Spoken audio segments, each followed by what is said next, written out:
What you're looking at here is a bowl of plum pudding or Christmas pudding.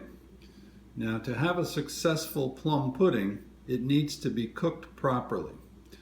So what we do in the cooking process is we take this bowl of plum pudding and we cover it, and then on the day that we first make it, we do the covering of it and we put it in a pan of simmering hot water for about 8 hours. Then we take it out and let it cool until the day we plan to eat the plum pudding. Then we put it back in a pan of simmering hot water and boil it for another 2 to 3 hours. Now the key to doing this is, since it's in simmering water and in a pot or a roasting pan, a lot of steam is generated, and we want to make sure very little to no moisture gets into the bowl of plum pudding. So the key is to properly cover the bowl. Now the right kind of bowl has a ridge here near the top that will become evident as to the reason in just a few moments. Now the first step is we cover the bowl with a piece of wax paper. Fold it down like so and try and fit it tightly to the bowl. Then we take a tea towel or a dishcloth, however you want to refer to it, and cover that and try to center that over the waxed paper.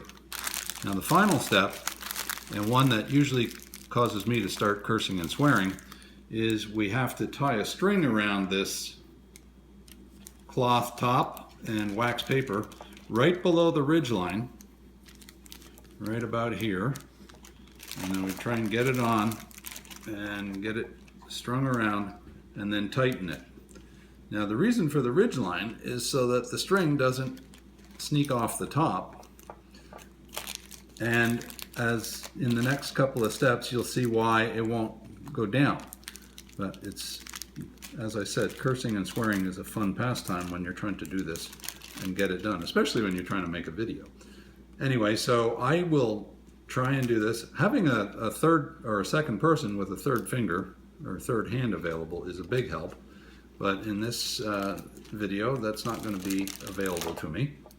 And so we try and get it as tight a knot as possible without making it so tight that we actually break the string. I'm going to turn this around because I can work better with this in front of me.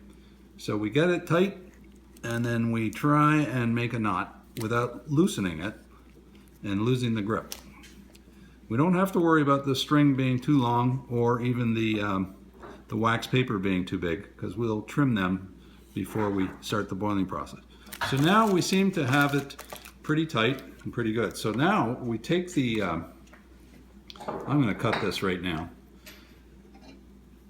And then we take the tea towel and we tie the opposing corners in knots over this over the bowl. And that's a two-part process, that, and a two-function process. It kind of lifts the towel up so it's not going to be in the water when the thing is boiling. And then we take the other two corners and do the same thing. Okay? And tie them good and tight. Not so tight that you break the string again, but get them good and tight so you can lift. Now, when properly done, and I never do this carelessly, you should be able to lift the bowl with the tea towel, like so. Okay, and that will enable you to put that in the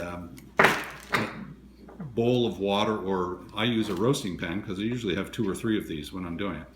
So that's it. That's the proper method to doing it, and that will keep moisture from entering into the pudding and wrecking the pudding. Good luck when you do it.